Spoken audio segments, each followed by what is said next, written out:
Good evening, everyone, and welcome to Kidlit Live. I'm Arden Jones, and I've been really excited for this evening because I'm getting to chat with the amazing Ian Eagleton. He's an author of picture books and middle grade, and we're going to talk about his journey, the books that he's written. I'd love to know what's coming up next, so we'll see if he can delve into that a little bit. But yes, I've been so excited. So this is one of his books here. This is Nen and the Lonely Fisherman, and I was so lucky to get a lovely signed copy when it came out because he's from Essex, like me. So I happened to go to the same bookshop and was able to pick up a book signed by him and James, actually, and James Mayhew. His signature's in there too. So I feel very, very privileged and very, very happy to have been able to get that. So I'm going to bring Ian on, and I hope everybody just enjoys this as much as we do because he's just amazing and I can't wait to talk to him. Hi, Ian. Hello, how are you? Yeah, I'm really good, thank you. Hot, obviously. It's been. I know, it's boiling, isn't it? Like, what is going on with this weather? 1 minute it's raining and miserable, and you're desperately trying to think, what on earth can I do with my 3-year-old today? And the next, it's like boiling hot and sunny. So, yeah, what is going on? Yeah. It's insane. We had my daughter's graduation the other day in the rainy day, so that was nice because that was outside. She goes to a forestry school, so yeah, we was all drenched. Oh, but, yeah. Wow. Oh, congratulations to your daughter. Oh, thank you. It's just insane that they're graduating at 4. I mean, it took me till I was like 32 or something, but still. Yeah, I think our little boy gets a little graduation ceremony from nursery next year, and they will wear the cap and everything, which is really sweet. So it's super sweet. Yeah, it'll be lovely. Hopefully he'll stay still for it and actually stay seated for some of the ceremony. Yeah, they're not very good at keeping still. Mine's not, especially. She's all over the place. So yeah, I can hear him in the background now going, "Daddy, Daddy." Hopefully it won't distract us too much. I can't hear anything. I have a very squeaky chair, so apologies for that. Yeah, I'm blaming it on that. I need to get out my WD-40.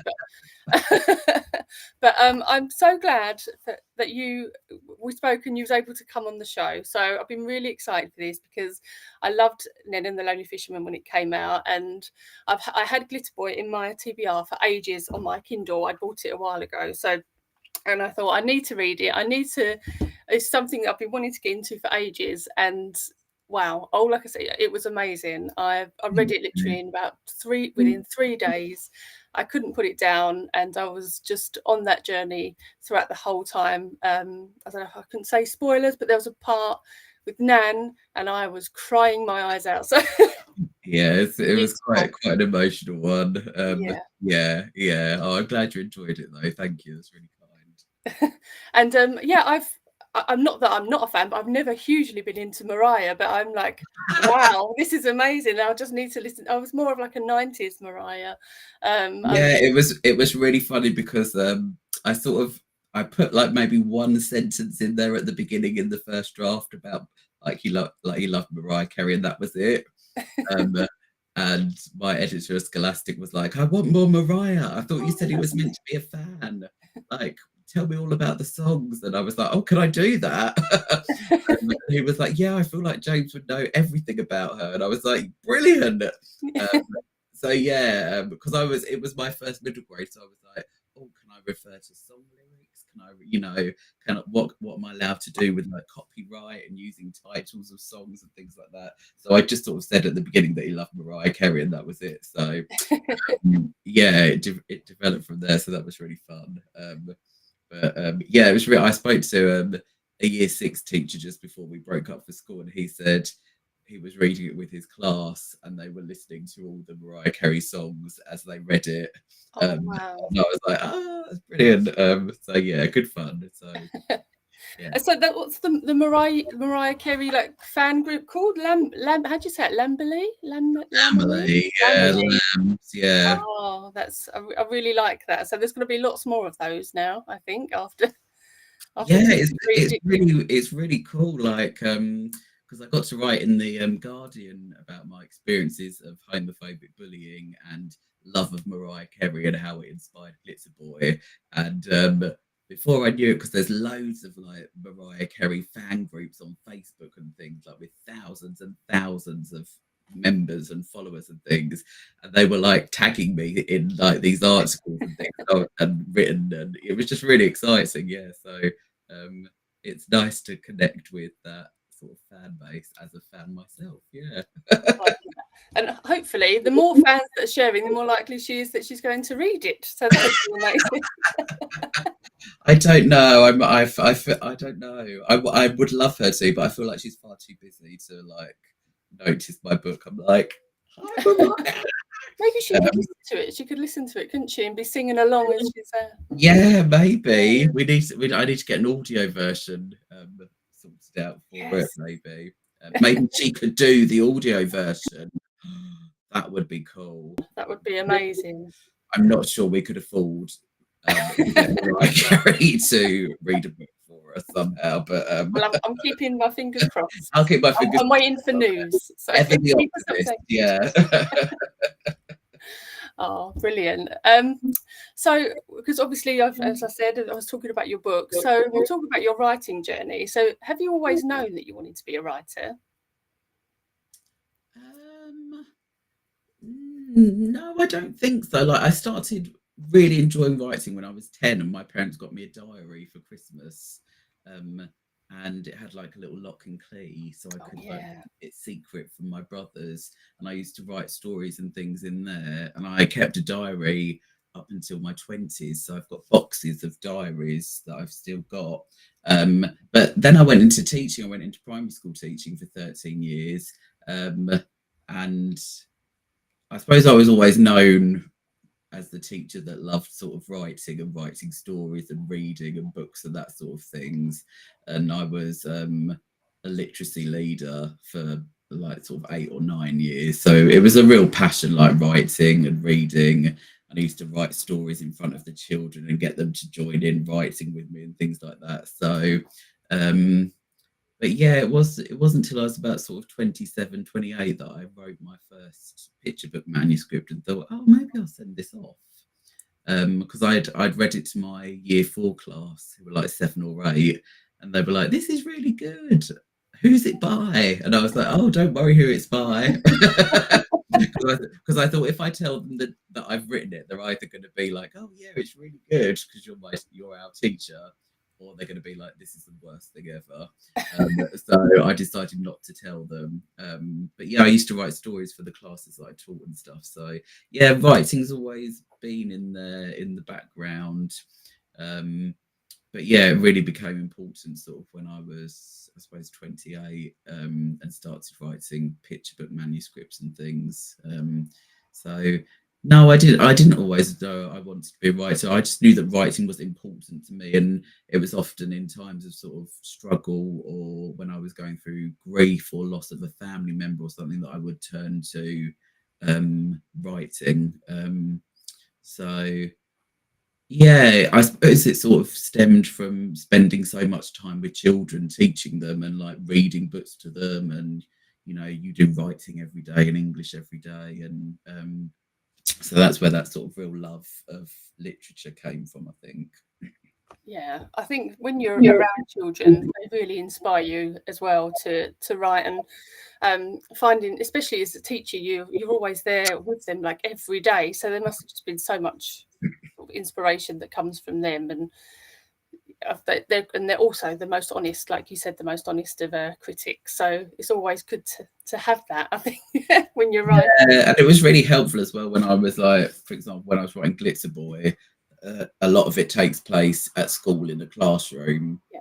So I had sort of all of that visualized in my head anyway, and I was like imagining my old classroom, what it was set out like, where all the displays were, where the cloakroom was and everything, like what happened during the day, what the schedule and timetable was. So it did really help with that sort of element of Glitzer Boy. But yeah, I think if I wasn't quite so stubborn, I think I would have been put off writing as a child, because I was always told on a Monday, I don't know if you did it, we always had to write our weekend news, while the teacher just sat quietly at the front of the class, like marking books or whatever they were doing. Recovering, probably. Yeah, Hangover. probably. Yeah. And we just used to write about what we'd done at the weekend, and I was always like, oh, this is really boring. And I remember in year 4, I think the Little Mermaid, the Disney film, had just come out. And I was obsessed with it. And I kept writing stories about the Little Mermaid. And my teacher was like, it's meant to be what you did at the weekend. So like I was like, at the weekend, I swam to the bottom of the sea, and I swam to the bottom of the sea and had an adventure with the Little Mermaid. And she was like, really? Did you? Yes. Yes. So I suppose the importance there of like following children's interests around writing is something that I sort of learned very early on, that sort of given that message early on that boys shouldn't really write about mermaids and things. And she asked me to come up, and she sort of had a chat with me about, maybe you should stop writing about mermaids now. And I think that's enough now. And so, yeah, it's interesting how sort of education can sort of either set you up or, tear you down a little bit on your writing and reading journey. But I got there in the end eventually. So, yeah. Well, I'm really glad, because the first book that you had published was Nen and the Lonely Fisherman, and since then your career has just got a bit crazy. It's amazing. You're just doing so well, and I'm seeing so many more books that are coming out. So I just wonder if you just tell us about your journey so far with this and your inspirations for writing this, if that's okay. Also, I just want to say this illustrated by the amazing James Mayhew is absolutely beautiful. So just gorgeous spreads. Yeah. It's just stunning, isn't it? Like as you just go through the pages, the colours and just so much emotion just in. It's such beautiful, tender artwork. It's just some of the most stunning stuff you'll ever see. And actually, James gave me, I'll show you, James, and because these are, the artwork is on huge bits of paper, and James gave me this, the original painting of this, and it's massive. Wow, where have you got it? And we've got it up in the spare bedroom, and we've got another one up in our son's bedroom. Oh, amazing. Of Nen on the Rock. So yeah, he's a real talent. But my journey towards this actually really starts with Violet's Tempest, which was actually the first book I wrote. Okay. That got accepted. It was, I think, when did this get published? It's been a long time. 2021. So yeah, I think in October, possibly. October 2019 or 2020, I can't remember exactly. I said to my husband, I'd been querying for nearly 7 years and getting just rejections, and I was like, it's so hard, isn't it? It's so brutal. Really, it doesn't get that much easier when you're out on submission once you've got an agent either. It's just really brutal and a really slow, painful process. I kept getting a lot of really positive emails saying this is a really well written story about the various things that I was sending off. But lots of like, we can't market it, we don't know where we'd place this in the market, but keep going type thing. And I was like, oh yeah, I get what that means, like you're not interested. But my husband, ever the positive person, was like, oh, I think that's really good that they're emailing back with that information, because they could just say no, but they're actually saying this is well written, but it's not for us. And I was like, oh, I suppose so. Anyway, October 2020, I said, I can't be bothered anymore. I'm just going to go back to teaching full time. This is not working out. Like, we're nearly like 8 years of querying and sending off picture book manuscripts. And my husband said, like, just keep going. Like, I feel like you're really close. And I was like, oh, I'll send off a few more of Violet's Tempest, which I'd just written. And then in November, I got an email from Lantana saying they were really interested in it. And by January, they'd acquired it. That's quite quick as well, isn't it? Yeah, it was really quick. They were very keen on snapping it up. And then after that, it all just happened really quickly. We sort of were going into lockdown, I think, around that time as well. My husband and I were going through the adoption process. So we were being interviewed a lot about like how life history, our mental health, sort of, our values about parenting and things like that. And I was really aware that as a child who was sort of struggling with his sexuality, I sort of didn't really see a lot of books that reflected sort of LGBTQ plus relationships. So, and I'd always loved The Little Mermaid, as I mentioned before. So I was reading a book of poems called Wayne, which is Scottish retellings of fairy tales, and they'd put an LGBT spin on it. And I thought, like, I wonder if I could write a sort of a gay inclusive version of The Little Mermaid, because that was my favourite story as a kid. And I wrote Nen and the Lonely Fisherman and sent it off to various people on a Friday, and I got an email on the Saturday from Owlet Press saying, "Hi, we'd like a meeting with you now, if possible." And I was like, "Oh, I can't do now, but tomorrow." Probably having a heart attack. I know. I was like, and I was like, "I can do Sunday evening if you want." And so I had a video call with Sam at Owlet Press, and he was like, "I think this is going to get snapped up really quickly, so we're getting in there first. We really want it. We're a smaller publisher, but we feel like this is like a big deal, and we want to snap it up." And I was like, I'm not sure what happens if someone else wants it. And, because this was all unagented at the time. I've only recently just got an agent. So all the books that you see round you, if you can people see the books? Yeah. So I got all of those unagented. That's amazing, Ian. From being incredibly annoying and being like, "Hi, you don't know me, but I have a picture book for you." So and then Nen just sort of exploded, really. And I mean, the fact that Owlet Press, it's the Nen and the Lonely Fisherman is the first LGBTQ plus fairy tale in the UK.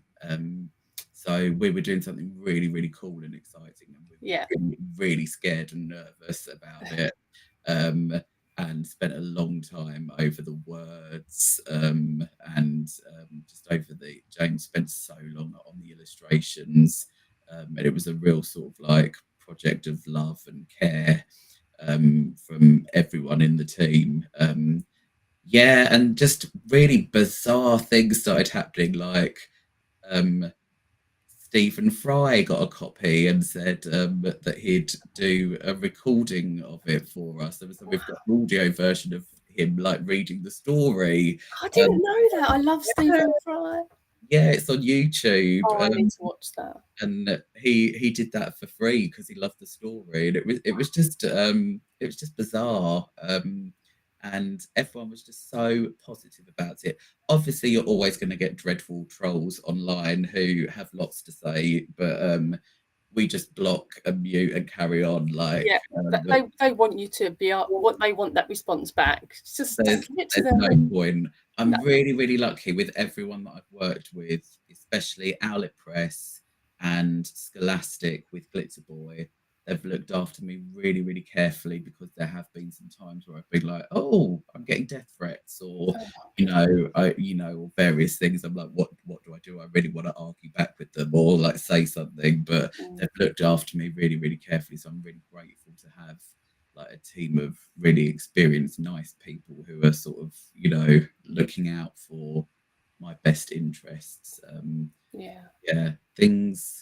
Things are hard out there for, LGBTQ plus writers and illustrators and creatives in general, but especially if you're writing books that are gay inclusive, or have a two dad family or things like that.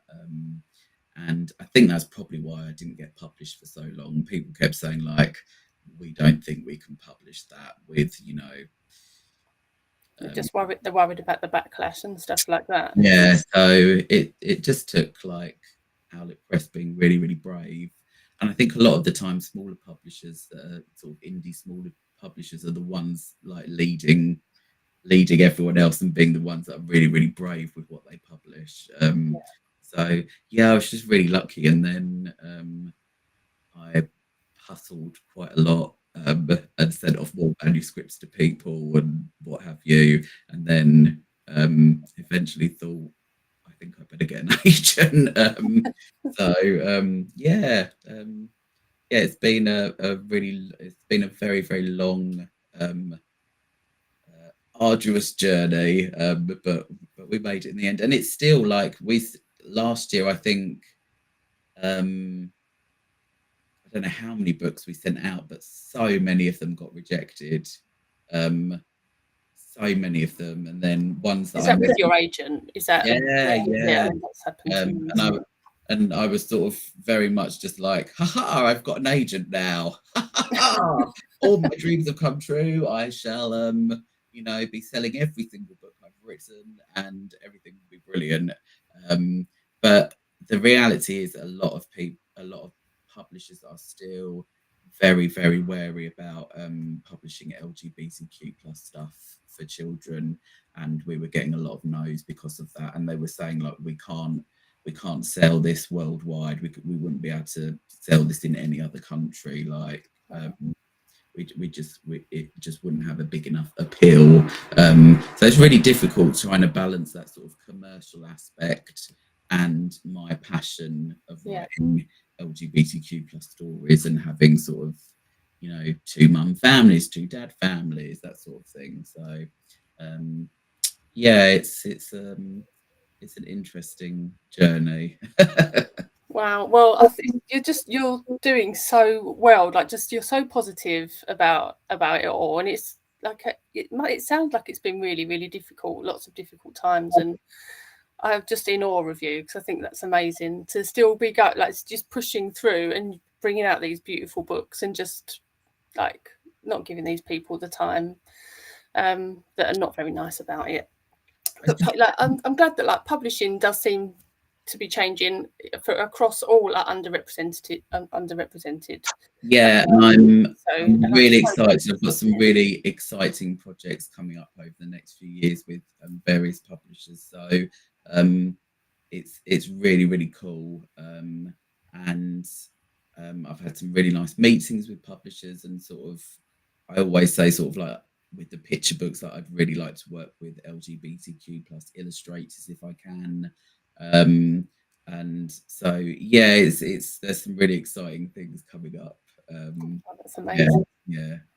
Oh, brilliant. So, I mean, you mentioned that you got your agent after all these books that we can see at the moment had been commissioned. So how did you, because you're with the Spring Literary Agency, aren't you? So how did you find your agent? Could you tell us a bit about that? Well, at the time, Neil Dunnicliffe, who is at the Spring Literary Agency, was one of the, like, head publishers at Pavilion, and I had sent them some texts, and he really, really liked them, but sort of got back to me and said, I think Pavilion have been merged with another company now, a bigger company or something, and he said, I'd really like to take these on, but we just can't. We've got all this stuff going on in the background, and we've been told we can't accept any more picture books because we're being taken over by whatever company it was. But he said, I'm thinking of setting up my own agency. Would you be interested in sending me, your stuff and thing? And I think for maybe a year, I was like, no thanks, no thank you, I've done very well as it is. I don't know what an agent does anyway. I had no idea what an agent did, and I was just like, no. It was just that fear factor. I was just like, what happens if I get an agent and then I just run out of ideas, and I'll never write ever again? Or, what happens if I get an agent and I never sell another book and I let them down, or what have you? But yeah, I decided that I would give it a go and sent Neil some manuscripts, which he really liked. And we had a meeting over Zoom, and I'm part of a little picture book group. There's about 37 of us that all sort of on a chat thing that all chatted, what have you. And I was like, I'm meeting an agent and I don't know anything about agents and what to ask. And they were like, these are the questions you should ask, which was really, really helpful. So I asked him loads of questions. And then we met up for lunch and he sort of talked me through his vision for me and what he liked about the text that I'd sent in, where he thought we might submit them to, what was the strength in my writing, that sort of thing, what he thought like I could develop and sort of which markets I could look at, sort of things like that. And I was like, oh, this guy really knows what he's talking about. Yeah, and I really liked him as well. I really, really like Neil and respect him. So yeah, I signed up with him, and it's been brilliant since. And he's been working very, very hard in the background, doing lots of organising and things for me. So yeah, really exciting. Oh, that's brilliant. Yeah, because it's so hard, isn't it, trying to find an agent? But I think what you said then, like, it's so good to have these groups of writer friends that you can talk to and get some advice from. Oh, definitely, because it's it can be very solitary sort of job, just sort of like writing on your own for months. Sorry, the dog's woofing away. Can you hear him? My little writing buddy down here. Oh, what's his name? It's Oscar. Oh, which is the name of the dog in Millie's Big Decision. Oh, I was like, so that's coming out soon, isn't it? It is, yeah. Really excited about this one. Yeah, with Take Publishing, so yeah, really excited about it. Brilliant. Would you like a sneak peek of some pages? Yes, please. Cover. It's illustrated by Max Rambaldi, and they are incredibly talented. It's just beautiful. Oh wow, that's gorgeous. It's really funny as well. She's put in like loads of visual funny jokes and things, and just yeah, there are some really beautiful moments because it's about sort of love and loss and what happens when you lose your dog and what happened, all of those sorts of things. So yeah, I'm really, really excited about it. Yeah. It looks absolutely stunning, doesn't it? Oh yeah, I mean, I barely do any work. I feel like I write the words and then send it off, and these illustrators and designers and everything just turn it into something completely next level. So I'll always, if I'm talking about picture books, I'll always say our picture book. Yes, because it's joint about the illustrator because it's a joint venture. Absolutely. And I think to this day there are still people, like publishers or people out there, like and I'm not saying like parents and stuff, because I don't think unless you're in the circle you don't necessarily totally understand everything. But even like some I think recently there was like a competition on, was it a BBC 4 thing, and they'd only credited the writer, and it was like, yes, seriously, come yeah. on. It's insane that that's still happening. Yeah, it's a really and if anyone's watching who's sort of publishing their first picture book or what have you, not only is it the right thing to do because it's a joint venture and a joint project and you've done it together, but very often a lot of these illustrators have huge followings that they can also promote, and they're like, tag us in it so we can promote it as well. So it just makes business sense as well as sort of being the right moral thing to do. it Yeah, makes sense as well to include your illustrators. Yeah, because like Instagram, especially for artists, that's probably their biggest platform, and they'll get so many followers because of the type of work they put on there. I think for writers, it's not as it's not as visual, is it? So, and I think like one of the reasons Nen was so successful, and people from bigger publishers have spoken to me about this, and this isn't necessarily anything I've done, but they were commenting on how I suppose synchronized and in unity we all were. Like Owlet Press made sure that James and I were at all the events publicizing it together. James would paint, I would read, we'd do sort of Q&As together. It was very much a joint, this is our book. And I know that sort of went down really, really well with a lot of people. Getting to see James Mayhew paint live is quite emotional. He'll just be chatting away, and he'll paint like this beautiful merman on a rock with the storm and everything, just while he's chatting away, answering questions. So he does his own shows as well, like that, doesn't he? Yeah. There'll be music, and he'll be painting along. Yeah, and then came about because I run the Reading Realm, where I do a lot of like questionnaires and blogs and things supporting other authors and illustrators, a bit like this really. And I'd interviewed James about one of his books, and he said like, oh, why don't you come along to one of my events and watch? And I'd gone along, and it was quite emotional watching him sort of paint live to music. And when Owlet Press signed me, I said to them, is there any chance you can get James Mayhew to illustrate this? And they were like, oh, I don't know. It's probably really highly in demand. And I was like, don't worry, I'll send him the manuscript and see what he thinks of it. And they were like, I was like, don't worry, I'm on it. Yeah, it pays to be really annoying and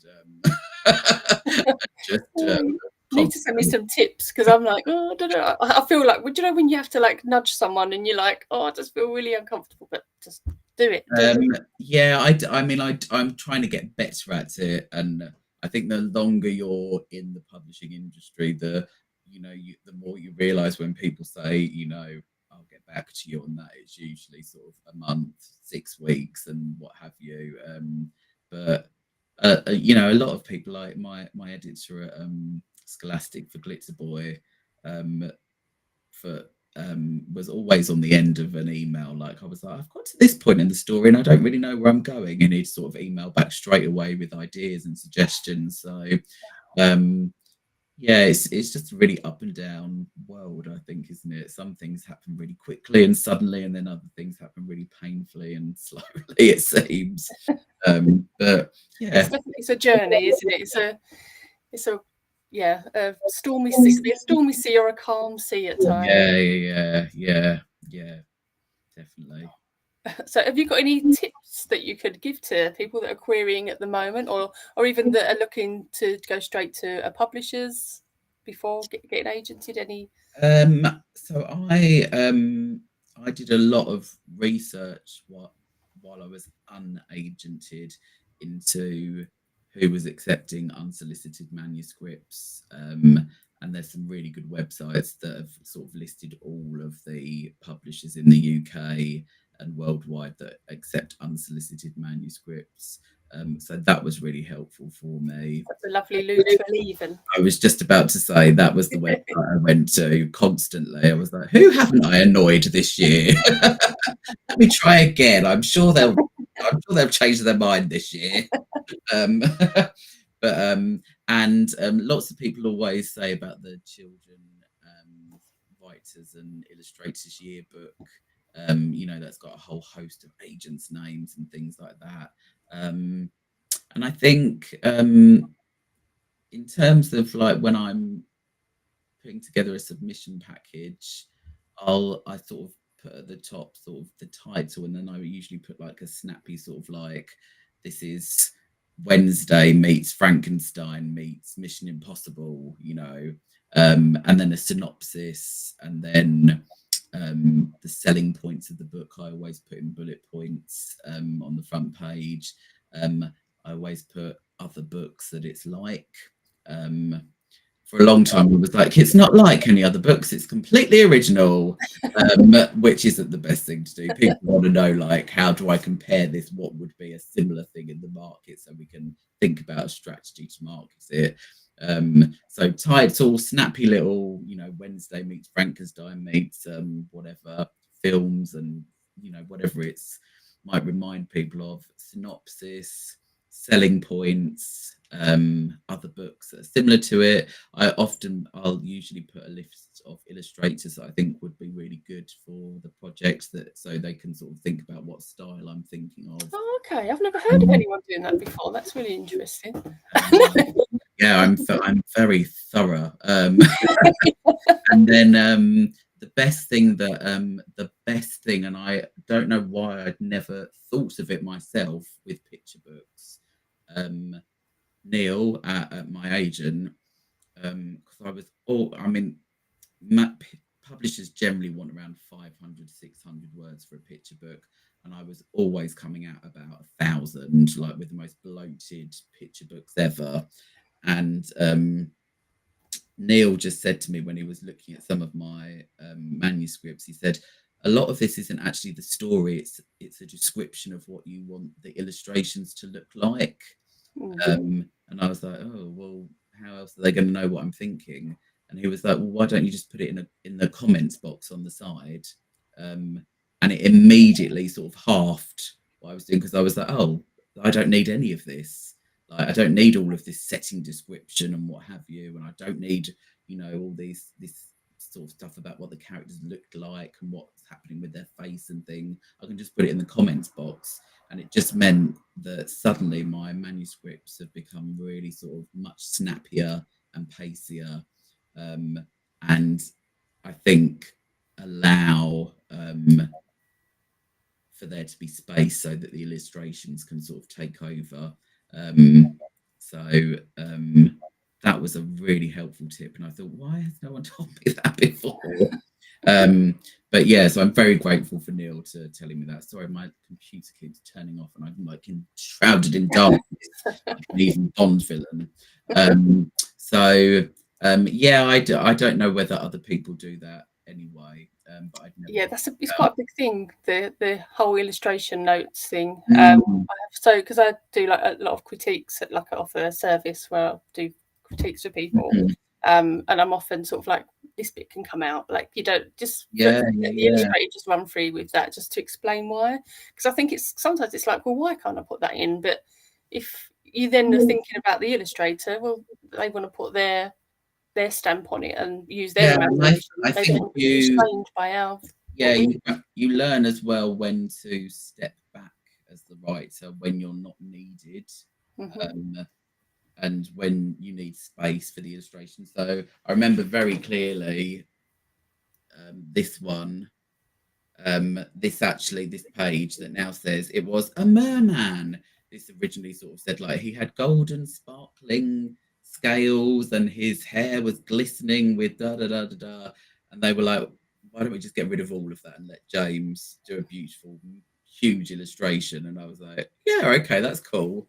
So yeah, it's just sort of knowing when to step back and how to work with the illustrator. But putting your comments in really has helped me streamline my writing. So yeah, I'm very grateful for that tip from my agent. Yeah, because it's hard, isn't it? I feel like picture books, especially, trying to get them in to 500-600 words when our brain is just going, like, so much going on inside that you want to get out and put down. Just knowing because to say all that, you can just say that in 5 or 6 words, really. And very often, I think, like, I've been doing some funny picture books recently that have been acquired, and what I've put for the words isn't actually what I want to happen in the illustration, because sometimes the funny part comes when there's a disconnection between the words and the illustration and something completely different is going on.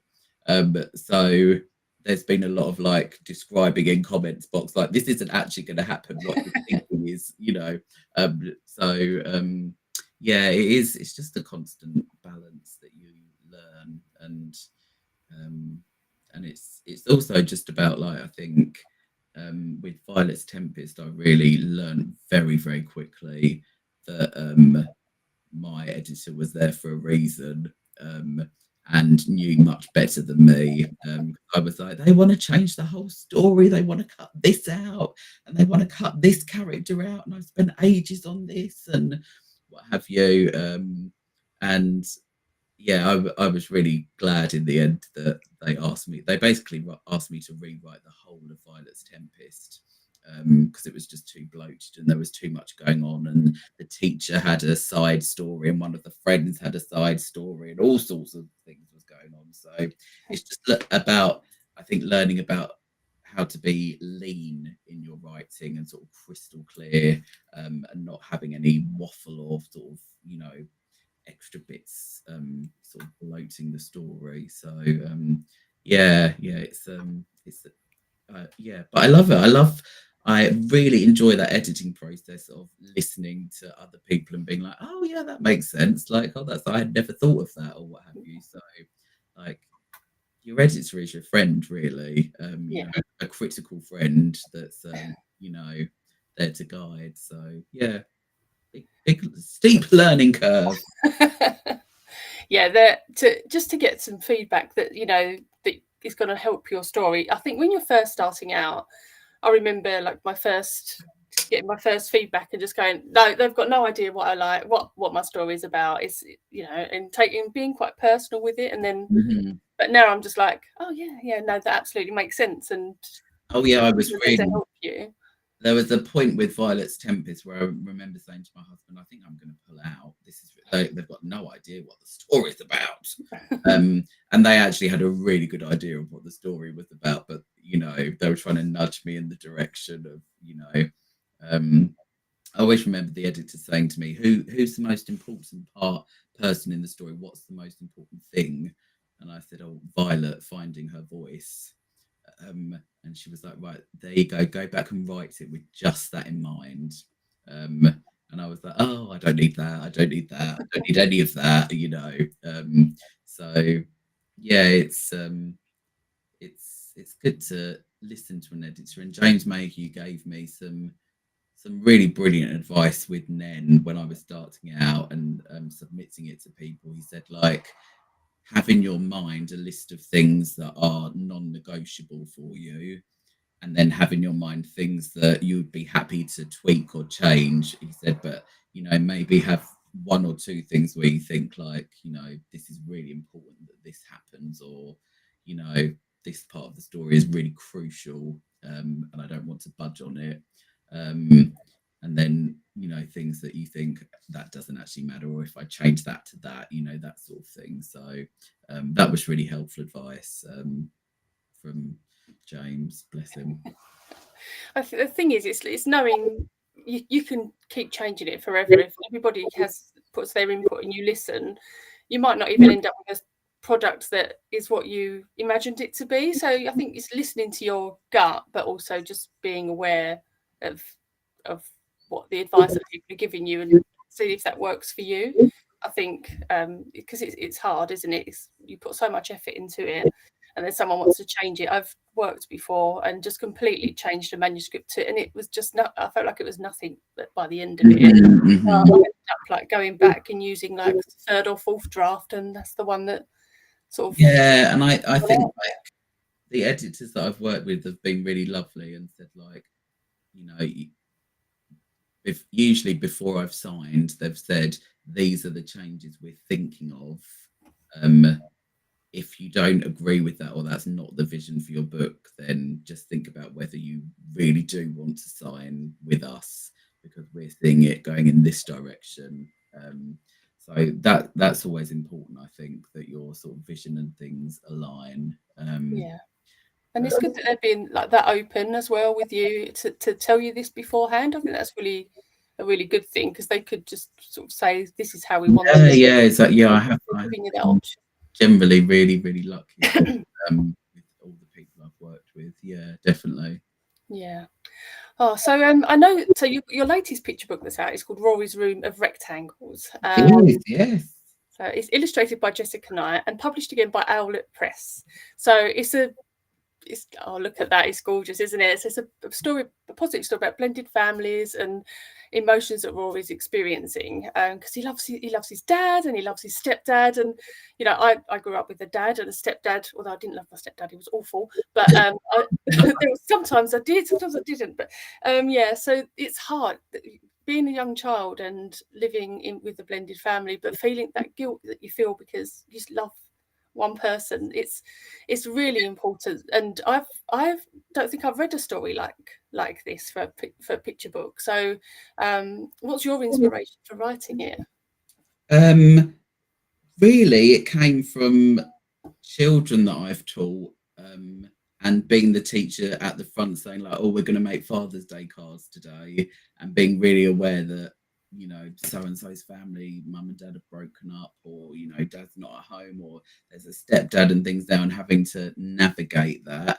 And I think as well, like, I was writing it again when we were going through the adoption process, and we actually met our little boy's birth dad, and had a morning with him, and we're talking to him, and I was sort of thinking about like the different people that would be involved in our boy's life and how they might be involved, and yeah, as you say, we were really aware. Sam at Outlet Press is really good at sort of seeing where there are gaps in the market.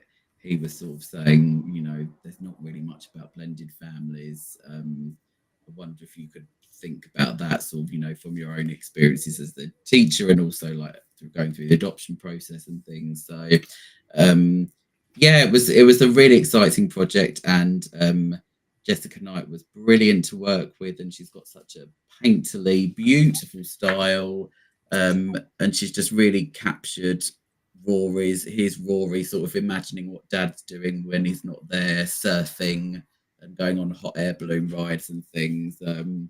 So yeah, it's really lovely. And again, I always like working with illustrators that have just like Jessica's really passionate about seeing different body shapes in children's picture books. Yes. And which we'd talked about, which I'm really passionate about. And it was something we'd spoken about with Violet as well, sort of different body shapes and things like that.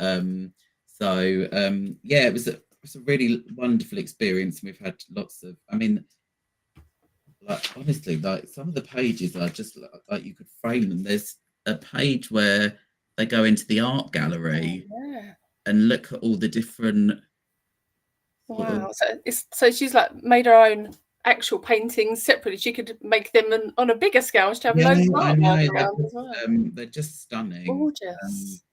So, and yeah, there's the detail in that is just that.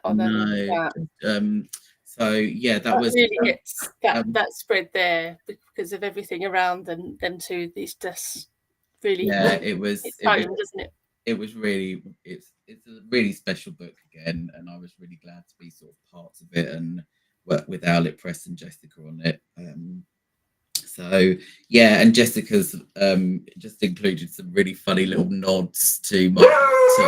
Sorry, there's a dog again. Little nods to Oscar. Oscar.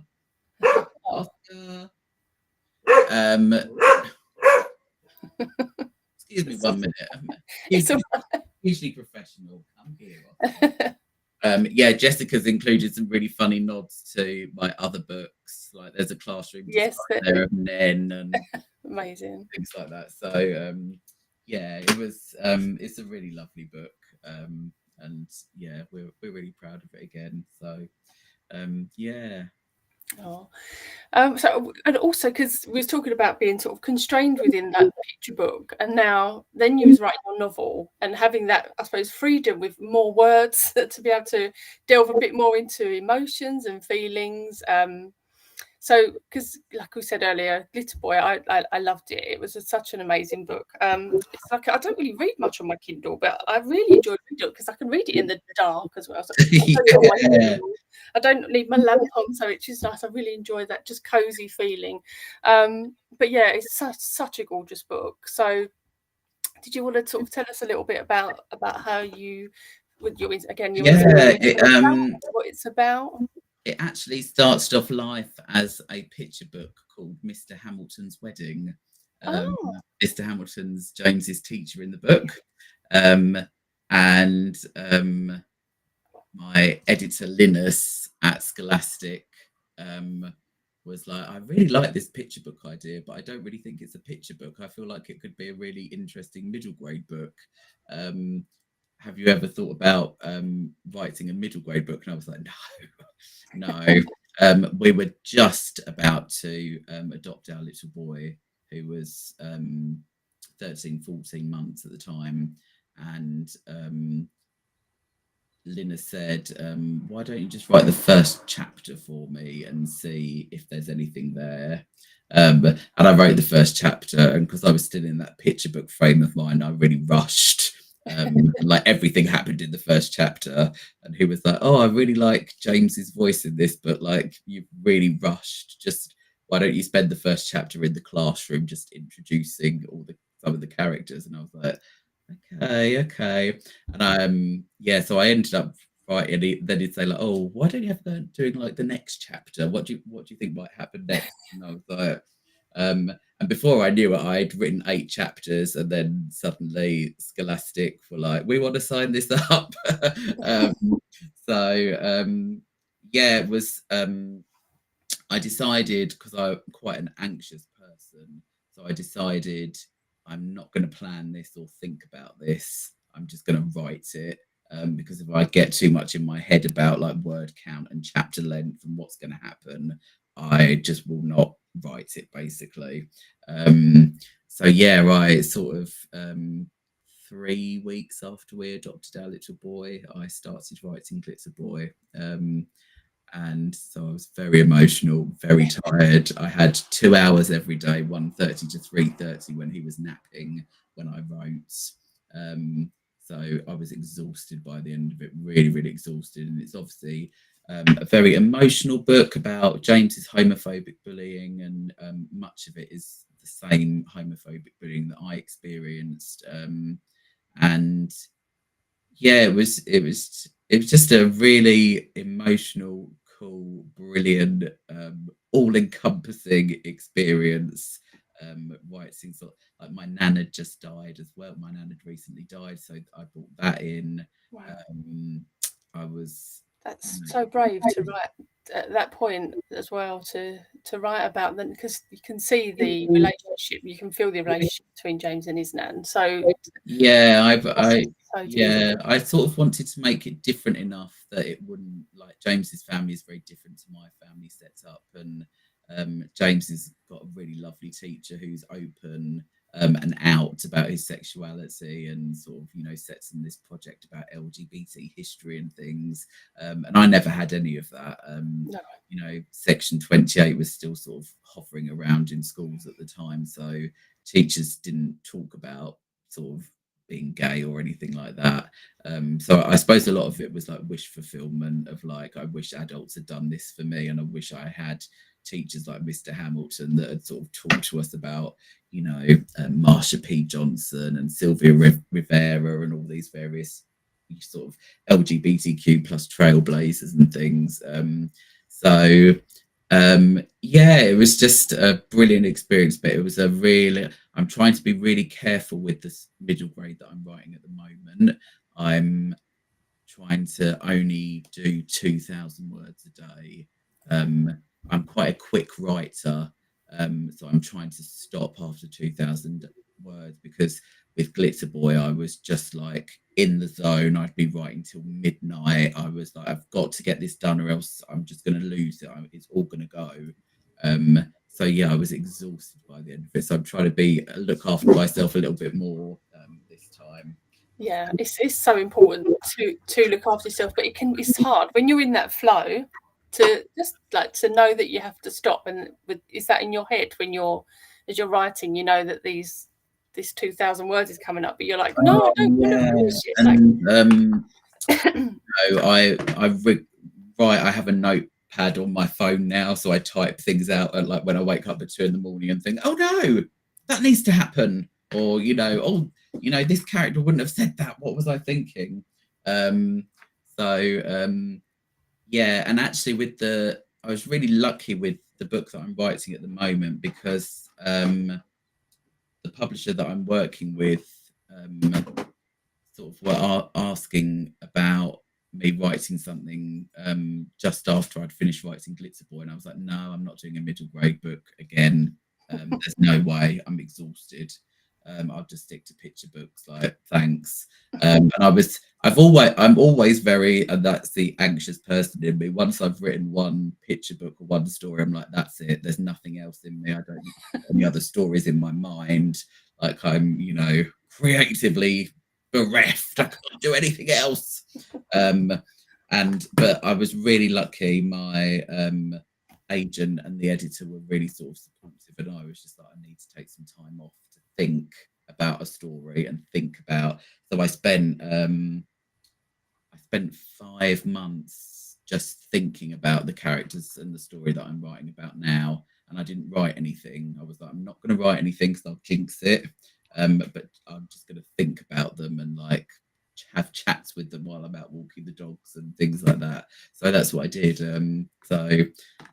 Just being given that luxury to think is really important, because you realise that when you're writing, the actual writing isn't actually all of it. It's, the planning, the plotting, the thinking, thinking about conversations they might have, the characters, and things they might do, and it's a very encompassing process, really. But Glitz Boy was great, and I think it will always hold a really special place in my heart. And I get a lot of messages from parents saying like, thank you so much, my son's just come out as gay and he loved the book, or I've got a non-binary kid or a trans kid, or I've got a kid that's questioning their sexuality at the moment, and they've just loved reading Glitzer Boy. So it's so important for children to be able to read books like this, and I think like be able to identify and relate to somebody and recognize themselves. But I think for all children to be able to read it, so they're aware as well, because it's definitely, absolutely. If James is he's at that point, for James, if they'd all had this book, definitely, his journey would have hopefully been a lot easier. So absolutely, so I'm really proud of the book, and sort of looking forward to what's next with the book and with other various things coming up. So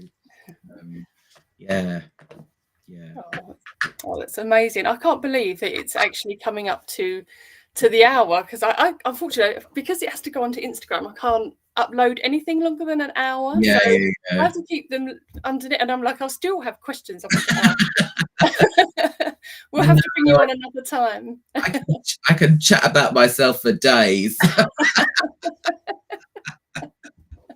No, it'd be really nice. You often don't get to talk about, like, very often as like someone that writes LGBTQ plus books, we get the same questions that are like sort of like, oh, why do you think children should read about gay characters, or why? And it's sort of like we answer the same questions all the time. So it's nice to sort of talk actually about like the writing process and our writing journeys and things, other than just it seems like a very strange question to still be asking in 2023. Like, why do kids need diverse books, or why do kids need books where they can see themselves?